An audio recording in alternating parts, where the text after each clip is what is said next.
The humans called it Tuesday. I called it the day everything I knew about warfare became laughably obsolete.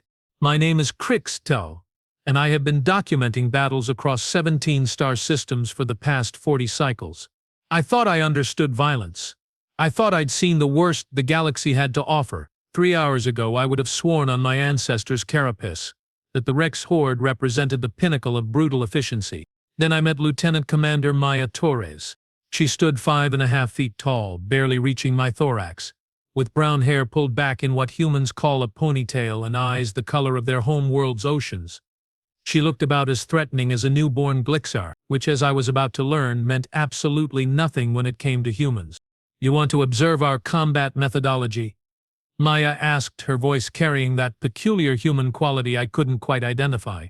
Later I'd learned to recognize it as dry amusement, mixed with barely contained violence. "Sure thing, Bug Boy. Just try to keep up." Bug Boy. Charming. The humans had been calling my species that since first contact. Apparently, our chitinous exoskeletons and compound eyes reminded them of something called cockroaches. The comparison wasn't exactly flattering, but considering what I was about to witness, I decided not to take offense. The situation was straightforward enough. The colony world of Kepler-442b had been invaded by a Thraxian battle fleet. 12 dreadnoughts, 50 destroyers, and roughly 2 million ground troops had descended on what should have been an easy target. The human settlement contained maybe 30,000 civilians and a single military outpost with perhaps 500 soldiers. Standard galactic warfare doctrine suggested the humans should surrender immediately. Any rational species would. The Thraxians were known for their overwhelming numerical superiority and their tendency to glass entire planets rather than deal with prolonged resistance. Maya Torres apparently hadn't read the manual. "Command wants us to hold the northern ridge until evacuation completes," she explained, checking her weapon with practiced efficiency. The rifle looked primitive compared to Thraxian plasma cannons, firing small metal projectiles using chemical propulsion. Stone Age technology, really. ETA on civilian transport is 6 hours. Thraxian advanced scouts will reach our position in 30 minutes. 30 minutes? I clicked my mandibles nervously. "Commander, perhaps strategic withdrawal would be more prudent. The enemy force outnumbers your unit by approximately 4,000 to 1. Maya smiled. It wasn't a pleasant expression. "Oh, we are not withdrawing, we are digging in. But the tactical disadvantage is insurmountable. Basic mathematics suggests..." "Math," she laughed. A sound like breaking glass. "You want to know about human math? Here's our equation. They brought 4,000 soldiers to kill 500 humans. That means each of us gets to eliminate 8 of them before we are done. Seems fair." I stared at her, certain I'd misheard. "Eliminate 8, Commander. That's not how probability works. That's not how any of this works. Probability is for people who plan to lose." 20 minutes later, the Thraxian scouts appeared on the horizon. Sleek, reptilian forms moving with predatory grace, their energy weapons glowing ominously in the dim light of Kepler-442b's twin suns. They advanced in perfect formation, a textbook example of superior military discipline. Maya watched them through her scope, motionless as carved stone. Her breathing had slowed to an almost meditative rhythm. The transformation was remarkable. Gone was the casual, almost flippant soldier I'd been speaking with. In her place, crouched something that reminded me of the apex predators from my homeworld's darkest continents. "Contact front," whispered Sergeant Rico Valdez, Maya's second-in-command. "Approximately 200 hostiles advancing in standard assault formation." 200, Maya murmured. "Rico, remember when we used to complain about training exercises being too easy?" "Yeah, LT. Those were the days." "Well, look at it this way. We each get to practice on 40 targets before the real fight starts." The first shot came at 14:47 local time. A Thraxian energy bolt sizzled past Maya's position, leaving a smoking crater in the rocky outcrop behind her. Standard procedure would be to return fire immediately, establish suppressing positions, call for artillery support if available. Maya waited. Another bolt, another miss. The Thraxians were advancing steadily, their formation tight and professional. Any moment now they'd be close enough for their superior numbers to matter. Maya waited. LT. Rico's voice carried just a hint of concern. Maybe we should. Patience, Rico. Let them get comfortable. The Thraxians had closed to within 300 meters when Maya finally squeezed her trigger. The primitive chemical projectile traveled at roughly 3 times the speed of sound, crossing the distance in less than a second. The lead Thraxian's head simply vanished, his body collapsing in a spray of purple blood. Game on, Maya whispered. What followed wasn't a battle, it was an execution disguised as military action. Maya moved through her targets with mechanical precision, each shot perfectly placed, each kill instantaneous. Her rifle barked continuously, the chemical propulsion creating a rhythmic staccato that somehow managed to sound like music. Deadly, beautiful music. The Thraxians tried to adapt. They spread out, attempted flanking maneuvers, called for air support. Nothing worked. Maya seemed to anticipate their every move, appearing in unexpected positions, disappearing before return fire could find her, leaving nothing but corpses in her wake. She's toying with them, I realized, speaking more to myself than to Rico. Nah, Rico replied, never taking his eyes off his own targets. She's teaching them. Teaching them what? That they made a mistake coming here. By the time the main Thraxian force arrived, Maya had eliminated 67 enemy soldiers without taking a single casualty. The textbook 200 scout troops had been reduced to a panicked handful hiding behind whatever cover they could find. The main force commander, a massive Thraxian, wearing the insignia of a warcast leader, surveyed the carnage through his optical enhancement device. His name, I later learned, was Gorthak the Bloodletter. He commanded nearly 4,000 elite warriors and had conquered 17 worlds in as many campaigns. He was about to learn why humans don't much care about previous experience. Impossible, Gorthak hissed into his communication device. A handful of primitives cannot have eliminated an entire reconnaissance unit. Maya's voice crackled across all frequencies, having somehow hacked their communications network. Hey there, Gorth. Can I call you Gorth? Love what you have done with the place. Really brings out the scorch marks. Who dares?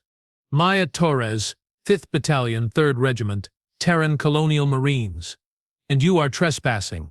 Gorthak's scales rippled with indignation. Terran, you face the might of the Thraxian Empire. Surrender now, and your death will be swift. Counteroffer, pack up your lizard friends and head back to whatever swamp you crawled out of. Do it in the next 5 minutes, and I might let half of you leave alive. The Warcast leader's roar of fury probably registered on seismic equipment. You mock the Empire. You will pay for your insolence. Put it on my tab. The assault began with orbital bombardment. Plasma cannons from the Thraxian dreadnoughts turned the landscape into a hellish wasteland of molten rock and superheated air. The bombardment continued for 20 minutes, obliterating everything within a 5-kilometer radius of the human position. When the smoke cleared, Maya's voice returned to the communications channel. Is that it?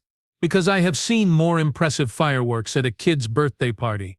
She was broadcasting from a completely different position, nearly 2 kilometers from where the bombardment had fallen. Somehow her entire unit had relocated without being detected. Impossible, Gorthak repeated, though this time his voice carried less certainty. You keep using that word. I don't think it means what you think it means. The ground assault that followed was everything I expected from elite Thraxian forces. Perfect coordination, overwhelming firepower, tactical brilliance honed across a dozen successful campaigns. They moved like a machine designed for one purpose: total annihilation. Maya met them with 500 human soldiers armed with primitive weapons and an attitude that bordered on psychotic cheerfulness. The first human casualty came at 16:23.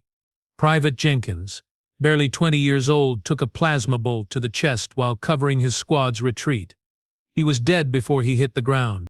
Maya's response was immediate and terrifying. Rico, Jenkins just bought the farm. Mark his position. Marked LT. Good. Now which one of these scaly bastards do you think killed him? Rico consulted his tactical display, identifying the Thraxian soldier whose weapon signature matched the fatal shot. Hostile. Designated Romeo 7. Bearing 270. Range 400 meters. Romeo 7 it is. Maya's next shot took Romeo 7's head clean off. But she wasn't finished.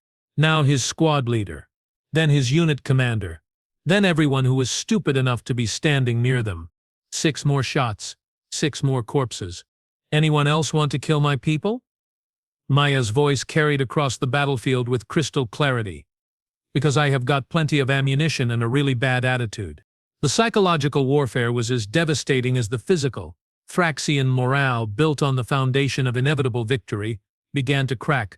Soldiers who had never known defeat found themselves facing an enemy who treated overwhelming odds as a minor inconvenience. But Gorthak wasn't finished. At 1715, he deployed his secret weapon, a battalion of Thraxian berserkers, genetically modified warriors who felt no pain and knew no fear. They charged the human positions in a wave of claws and fangs and primitive fury. Maya watched them come with professional interest. Huh? Bioweapons? Haven't seen those in a while. Orders, LT, Rico asked. Standard protocol for enhanced hostiles. Switch to armor-piercing rounds and aim for center mass. These things might not feel pain, but they still need their internal organs to function. The berserkers hit the human defensive line like a tsunami of violence.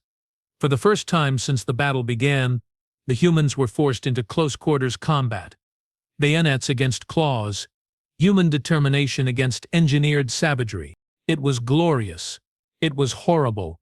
It was the most human thing I'd ever witnessed. Sergeant Maria Santos found herself grappling with a berserker twice her size, its claws raking across her combat armor. Instead of panic, she smiled. Is that all you got? She growled, driving her combat knife between its ribs. My grandmother hits harder than that. Private Tommy Chen used his rifle as a club after running out of ammunition, swinging it like a baseball bat against anything with scales and an attitude problem. When it broke, he picked up a rock and kept fighting.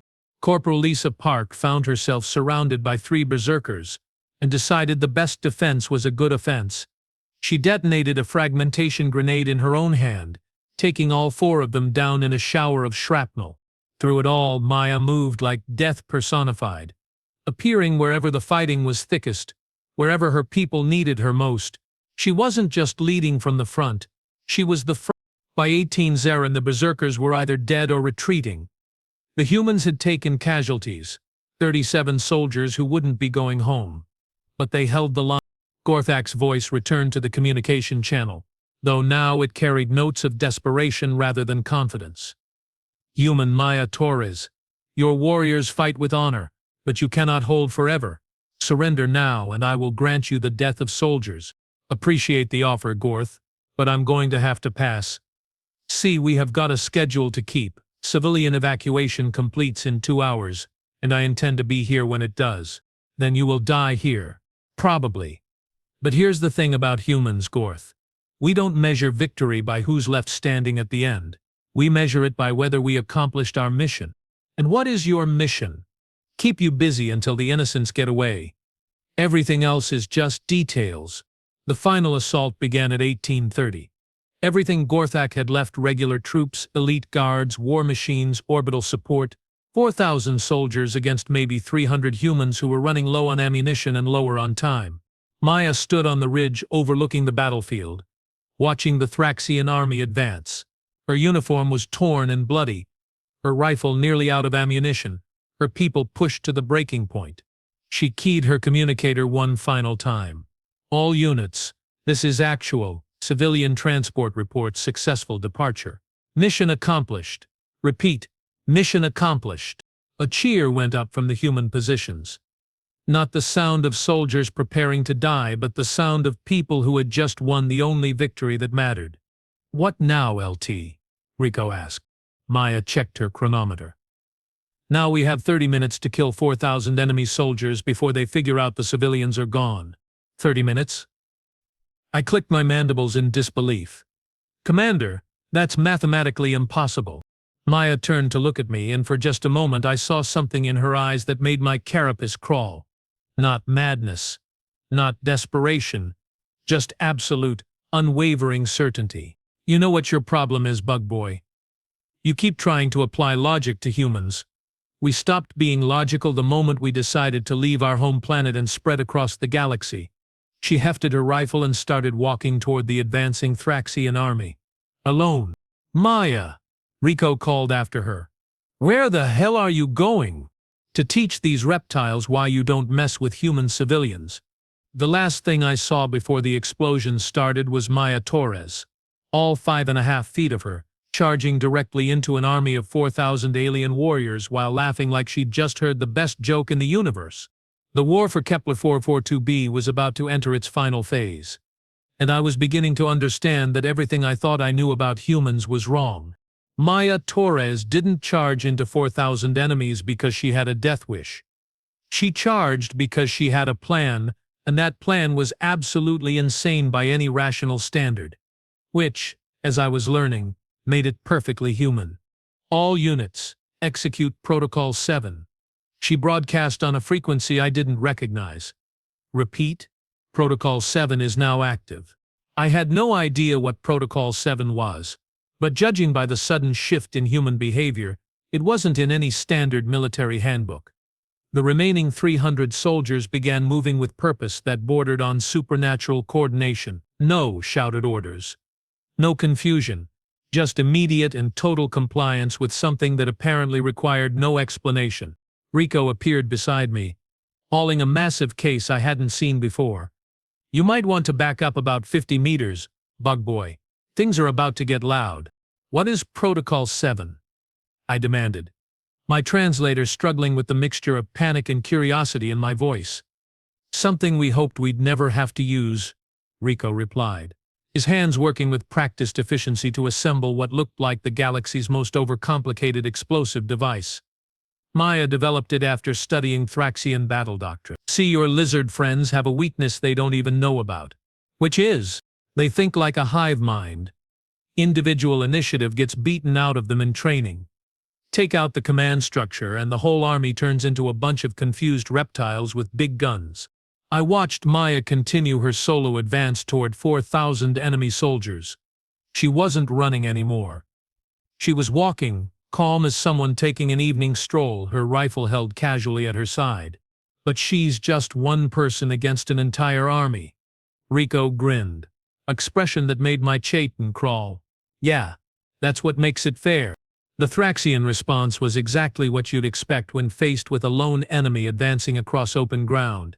Every weapon in their arsenal opened fire simultaneously: plasma bolts, particle beams, kinetic slugs, and exotic energy weapons.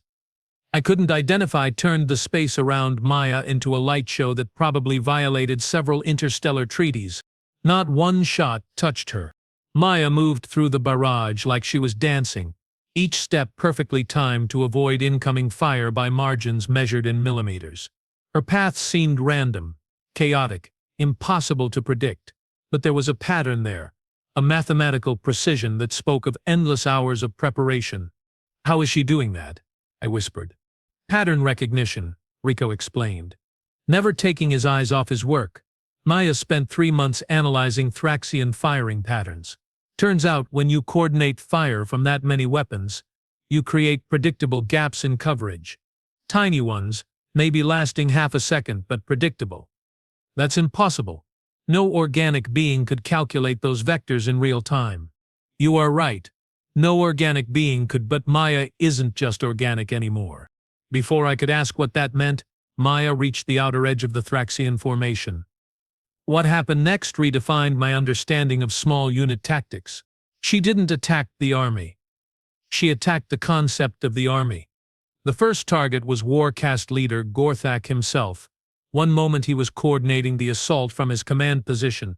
The next moment his head was decorating a boulder 30 meters away. The shot had come from impossible range, through a gap in the formation that shouldn't have existed, with a precision that violated basic laws of physics. Confirmed kill on primary target. Maya's voice crackled across the communication channel. All secondary objectives are now active. The secondary objectives turned out to be every single Thraxian officer, sub-commander, and squad leader in the formation. Maya didn't hunt them down individually. She executed them in perfect sequence, each kill timed to maximize confusion and terror among the remaining troops. Lieutenant Commander Thraxian, dead. Captain Vorthna, headless. Battle Coordinator Kexri, painting the landscape purple with what used to be his internal fluids. In less than 2 minutes, Maya had eliminated the entire Thraxian command structure. 4,000 soldiers suddenly found themselves leaderless, confused, and facing an enemy who seemed to exist in multiple places simultaneously. Phase 2, Maya announced. That's when the real fireworks started. Rico's device, which I now realized was some sort of massive electromagnetic generator, activated with a sound like reality tearing.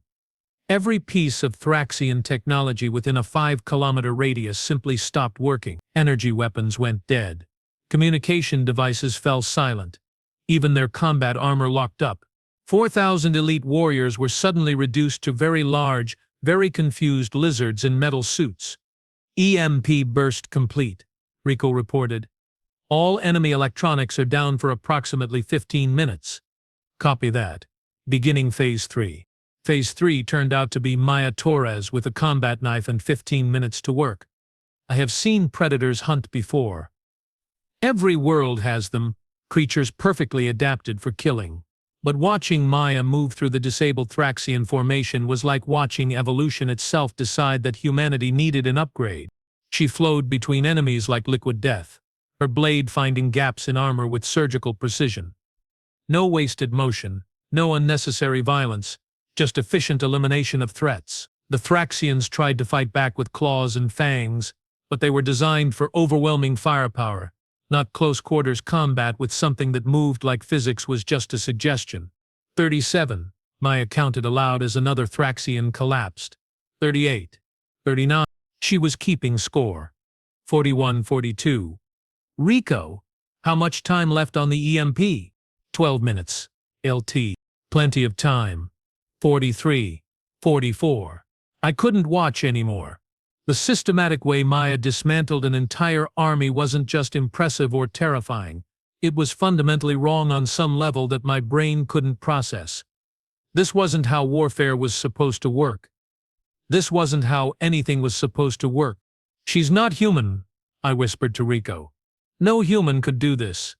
Rico paused in his equipment monitoring to look at me with something approaching pity. That's where you are wrong, Bug Boy. She's the most human person I have ever met. How can you say that? She's slaughtering them like animals, because they threatened something she was protecting. You want to understand humans? Here's the key. We are not particularly violent by nature. We are not naturally aggressive or warlike, but threaten something we care about, and we become the most dangerous thing in the galaxy. But the tactical analysis, the pattern recognition, the impossible accuracy. All human. Maya just trained harder than anyone thought possible. Trained for what? Rico's expression went dark. For the day someone would try to hurt innocent people on her watch. By the time the EMP effect wore off, Maya had eliminated over 200 Thraxian soldiers. The remainder were huddled in defensive positions, their previous confidence shattered along with their command structure. Many were actually trying to surrender, though Maya didn't seem particularly interested in taking prisoners. Attention remaining Thraxian forces. She broadcast as their communications came back online. This is Lieutenant Commander Maya Torres. I'm going to make this very simple for you. She stood in the center of their formation, surrounded by corpses, her combat knife dripping purple blood. Her uniform was shredded, her face was painted with alien gore, and she was smiling. You have two choices. Option 1, pack up your toys and leave this system immediately. Option 2, stay here and let me finish what I started. The response came from Sub-Commander Krex Va, apparently the highest-ranking survivor. His voice shook with a mixture of rage and terror. Human monster, you have violated every law of civilized warfare. Civilized? Maya laughed, a sound like breaking glass. You invaded a colony full of farmers and teachers and children, and you want to lecture me about civilization. We are soldiers of the Empire. We demand. You demand nothing. Maya's voice went flat, emotionless. You came here to murder innocents. Instead, you found me. Consider it a learning experience. We outnumber you still. 3,000 warriors remain. 3,742 actually. I have been keeping count. The precision of that number sent a visible shudder through the Thraxian ranks. Maya had been tracking every single enemy soldier throughout the entire battle. "You cannot defeat us all." Maya tilted her head, considering the challenge with academic interest. "Want to bet?" What followed was the most one-sided massacre in recorded galactic history. Maya had spent the EMP blackout doing more than just eliminating officers and random soldiers. She'd been planting explosive charges throughout the Thraxian formation, turning their own defensive positions into death traps. When she triggered the sequence, entire squads simply vanished in coordinated explosions. But even that wasn't the worst part. The worst part was how she hunted down the survivors. Maya didn't chase them. She herded them. Like a predator driving prey toward a killing ground, she used controlled explosions and precisely placed shots to funnel the remaining Thraxians into a narrow valley where Rico and the other human soldiers were waiting. "Welcome to the Alamo," Rico greeted the terrified aliens as they stumbled into the trap. Population about to decrease significantly. The final battle lasted exactly 17 minutes. 300 humans against nearly 4,000 Thraxian soldiers in close-quarters combat. The mathematical impossibility of it should have resulted in total human annihilation within the first 60 seconds. Instead, it became a textbook example of why you should never corner something that has nothing left to lose. Private Jackson Webb ran out of ammunition after the first 5 minutes. He picked up a Thraxian energy weapon and learned to use it while fighting for his life. When that broke, he grabbed a piece of debris and turned it into a club. When that shattered, he used his bare hand. Sergeant Kate Morrison found herself facing a Thraxian twice her size, armed with a plasma cannon. She smiled politely, said, "Excuse me," and then proceeded to demonstrate why human martial arts had been classified as weapons of mass destruction by 12 different species. Corporal Dave Park discovered that Thraxian armor had a critical weakness at the neck joint. He shared this information with his fellow soldiers by demonstrating the technique on approximately 30 enemy combatants. Through it all, Maya moved like an angel of death, appearing wherever the fighting was thickest, wherever her people needed her most. She wasn't just leading the battle anymore, she was orchestrating it, conducting a symphony of violence with surgical precision. "Time," she called out at exactly 1847. "Cease fire! Cease fire!" The sudden silence was deafening. Smoke drifted across a battlefield littered with Thraxian corpses. Of the original 4,000 invaders, perhaps 50 remained alive, and most of those were too wounded to fight. Maya stood in the center of the carnage, her weapon lowered but ready. She wasn't even breathing hard. "Submatter Krixval," she called out. "I believe you are the senior surviving officer. Do you wish to discuss terms of surrender?" Krixval emerged from behind a boulder, his scales pale with shock and his weapons discarded. "How?" he whispered. "How did 500 primitives defeat the greatest army in Thraxian history?" "Simple," Maya replied. "You made the mistake of thinking we were fighting for conquest or glory or some abstract political principle." She gestured to the evacuation ships disappearing into orbit. "We were fighting to protect our families." "There's a difference." "What difference could possibly account for this slaughter?" Maya holstered her weapon and looked up at the stars where the civilian transports were safely beyond Thraxian reach. "When you are fighting for conquest, you can afford to lose. When you are fighting for everything you love, losing isn't an option." She turned back to the surviving Thraxians with an expression of mild curiosity. "So, Krixval, what's it going to be? Do you want to join your comrades, or are you ready to go home and tell your empire what happens when they threaten human civilians?" The sub-commander looked around at the battlefield, at the impossible carnage wreaked by a force that should have been obliterated in the first hour of combat. His answer came in a voice barely above a whisper. We withdraw. The Empire withdraws from this system. Permanently." "Smart choice." As the surviving Thraxians limped back to their ships, I found myself staring at Maya Torres with a mixture of awe and absolute terror. She looked so normal, so unremarkable. Just another human soldier in torn fatigues and blood-stained armor. But I'd watched her single-handedly destroy an army that should have been unstoppable.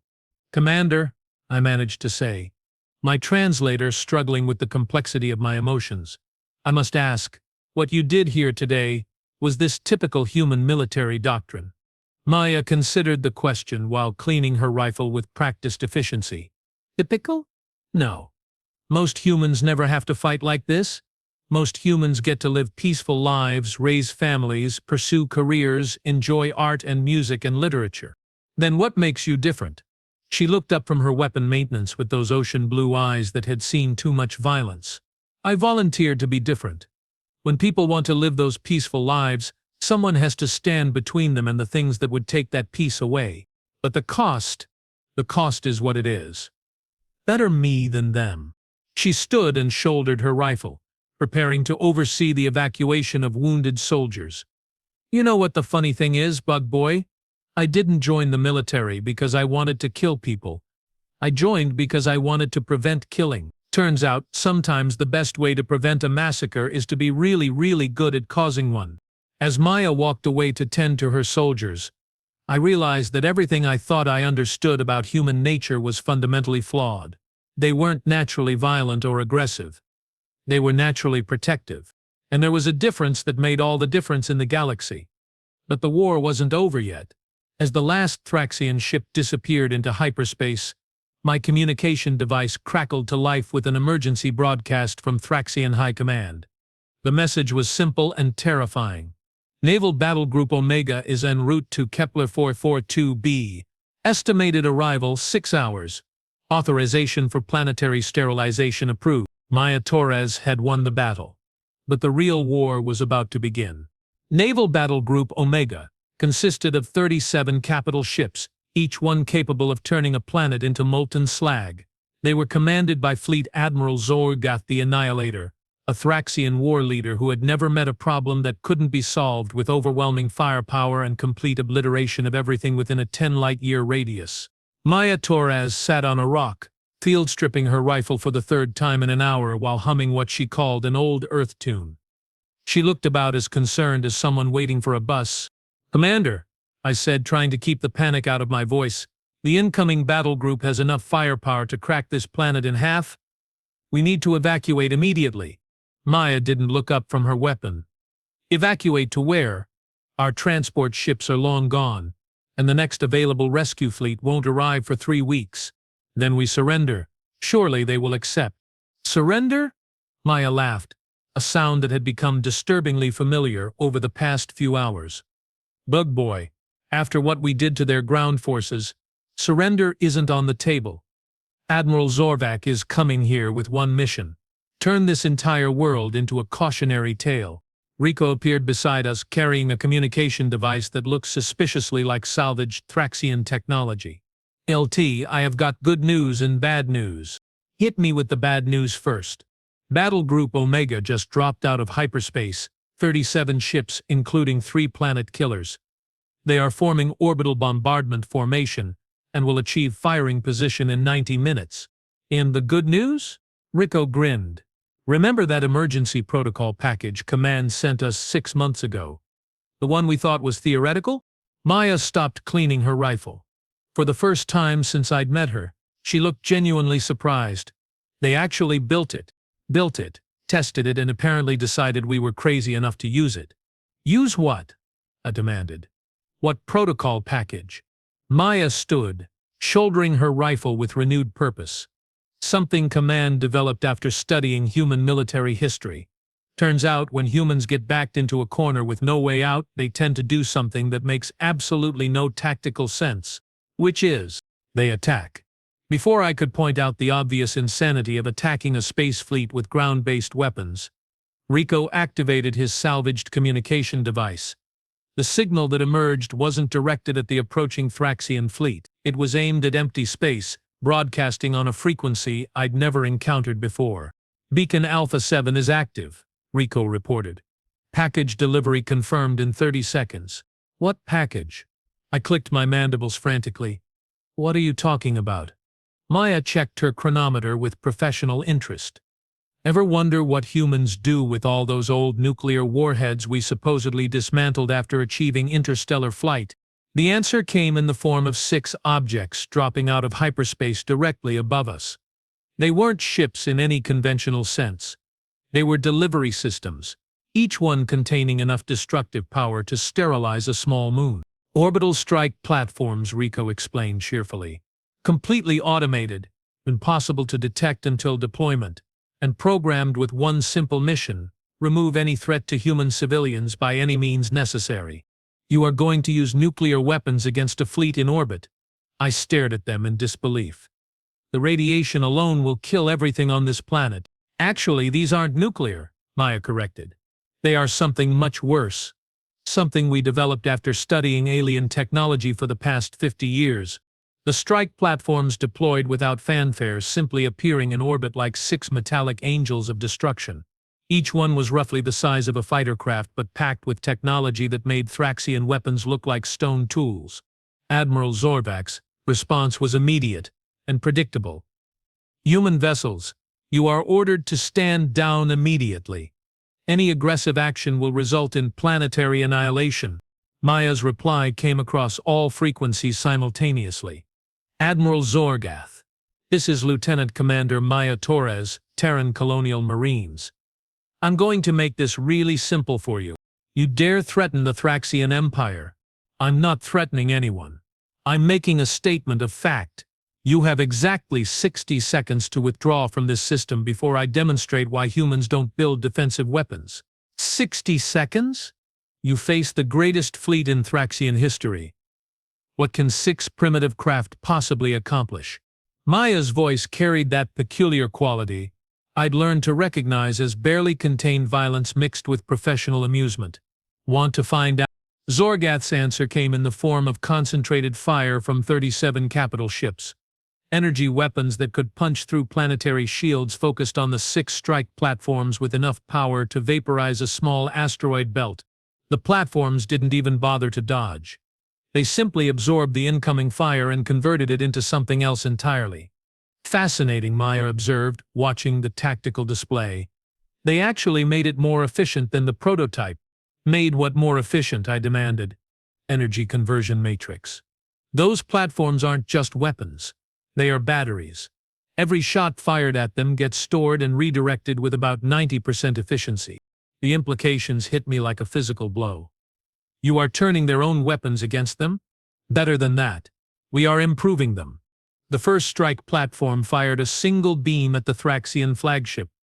The energy output registered as approximately 10 times more powerful than anything the enemy fleet could produce. The massive dreadnought, pride of the Thraxian navy, simply ceased to exist. What? Zorgath's voice cracked across the communication channel. Impossible. Our shields should have. Your shields were designed to stop Thraxian weapons, Maya explained patiently. These aren't Thraxian weapons. These are human interpretations of Thraxian weapons. We made some improvements. The second platform eliminated 3 destroyers with a single shot that somehow branched into multiple targeting beams. The third platform fired something that looked like concentrated starlight and deleted 2 cruisers from reality. Cease fire! Cease fire! Zorgath screamed. We withdraw, we yield. Too late for that, Maya replied. You threatened human civilians. That means you all die. What followed wasn't a space battle. It was an execution conducted with clinical precision and absolutely no mercy. The strike platforms moved through the Thraxian fleet like sharks through a school of fish, eliminating ships faster than the enemy could target them. But Admiral Zorgath had one final card to play. As his fleet disintegrated around him, he activated the planetary bombardment protocol on his remaining planet-killer dreadnoughts. If we die here, human, this world dies with us. Massive plasma cannons, each one capable of cracking a planet's crust, swiveled toward Kepler-442b's surface. The energy buildup was visible from orbit, a gathering storm of destruction that would render the entire world uninhabitable. Maya watched the tactical display with academic interest. Rico, are you seeing this? Yeah. LT. Classic scorched earth tactic. Very predictable. Agreed. Execute Protocol 9. Protocol 9. But that's never been tested. First time for everything. I had no idea what Protocol 9 was, but judging by Rico's expression, it was something that scared even the humans. Before I could ask, Maya activated her personal communication device. Strike Platform Alpha. This is ground control. Authorization Tango 77. Execute Protocol 9 on my mark. Ground Control, this is Alpha. Protocol 9 confirmed. Warning. Implementation will result in total energy discharge from all platforms simultaneously. Survival probability for ground forces is approximately 12%. Understood. Begin countdown. Wait, I interrupted. 12% survival probability. You are going to kill yourselves to stop them? Maya looked at me with those ocean blue eyes that had seen too much violence. Bug boy, sometimes the only way to save something is to be willing to die for it. Besides, 12% is better odds than we had this morning. Protocol 9 countdown initiated. The strike platform announced. 10 seconds to discharge. As the countdown proceeded, I watched Maya Torres prepare to sacrifice herself and her remaining soldiers to prevent planetary annihilation. She wasn't angry anymore. She wasn't even particularly determined. She was just resigned. 5 seconds. Maya keyed her communicator one final time. All units, this is actual. It's been an honor serving with you. Tell our families we kept our promise. 3 seconds. The Thraxian planet killers achieved firing solution, their plasma cannons fully charged and ready to turn Kepler-442b into a lifeless rock. 1 second. Execute. 6 strike platforms fired simultaneously, their combined energy output creating a beam of pure destruction that redefined the upper limits of applied physics. The beam didn't just destroy the remaining Thraxian ships, it unmade them, reducing 37 capital vessels to their component atoms in less than a heartbeat. The energy discharge was so intense that it created its own gravitational field, briefly turning the space around Kepler-442b into something that violated several fundamental laws of physics. When the light faded, the Thraxian fleet was gone, completely gone, as if it had never existed. Unfortunately, the energy release also created an electromagnetic pulse that fried every piece of electronic equipment on the planet's surface, including our communication gear, our medical equipment, and most importantly, our life support systems. Well, Maya said into the sudden silence, that went about as well as expected.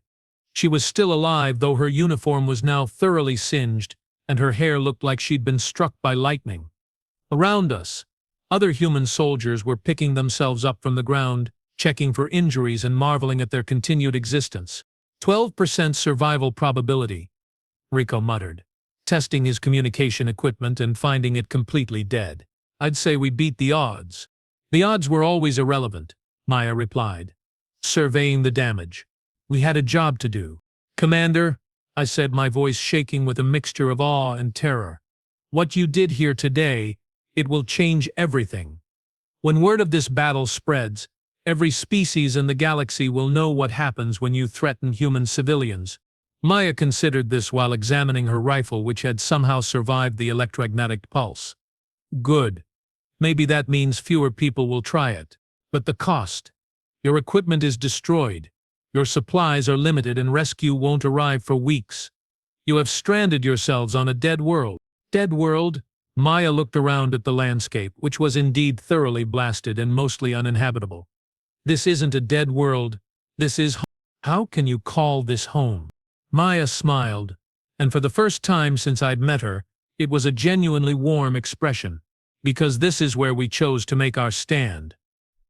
This is where we decided that some things are worth fighting for, worth dying for, worth living for. She pointed toward the horizon, where the first of Kepler-442b's twin suns was setting. Bug boy, you spend a lot of time trying to understand humans through mathematics and logic and static analysis. But you are missing the most important thing about us, which is, we don't fight because we are good at it. We don't fight because we enjoy it. We fight because someone has to, and we are willing to be the ones who do. Maya shouldered her rifle and started walking toward the temporary shelter Rika was constructing from salvaged materials. Besides, rescue ships or no rescue ships, we have got work to do. What work? Rebuilding. These colonists are going to want to come home eventually, and when they do, we are going to make sure home is ready for them. As I watched Maya Torres and her surviving soldiers begin the impossible task of rebuilding a world with nothing but determination and salvaged equipment, I realized that everything I thought I understood about military doctrine was fundamentally flawed. Victory wasn't measured by casualty inflicted or territory captured. Victory was measured by whether you accomplished your mission. And their mission had never been to destroy the Thraxian fleet. Their mission had been to protect innocent people. Mission accomplished. 3 weeks later, when the rescue ships finally arrived, they found a fully functional human settlement complete with defensive installations, agricultural facilities, and a communication array that somehow worked despite being built entirely from wreckage and spare parts. Maya Torres was sitting on the same rock where I'd first seen her, field stripping the same rifle while humming the same old Earth tune. She looked up as the rescue ships landed, waved politely at the incoming relief forces, and went back to her weapon maintenance. "Aren't you glad to see them?" I asked. "Sure," Maya replied. "But someone needs to stay here and keep an eye on things. Make sure the next batch of would-be invaders gets the message." "And what message is that?" Maya looked up at the stars, where the wreckage of Battle Group Omega was still creating spectacular meteor showers as it burned up in the planet's atmosphere. "Same message we have always sent. We are human. We are here, and we are not going anywhere." 6 months later, Kepler-442b was officially designated as a Terran-protected world, the first planet to receive that classification. The designation came with a simple warning broadcast on all galactic frequencies. "This world is under human protection. Approach with peaceful intent or do not approach at all. Violation of this warning will result in immediate and overwhelming response from Terran Defense Forces." The warning was signed by Lieutenant Commander Maya Torres, Planetary Defense Coordinator. She never did get that promotion to full commander. Apparently, Command felt that someone who could single-handedly destroy an entire invasion fleet might be a little too dangerous for higher rank. Maya didn't seem to mind. She had more important things to worry about, like making sure that the next time someone threatened human civilians, they'd get the same lesson in applied human stubbornness that the Thraxians had received.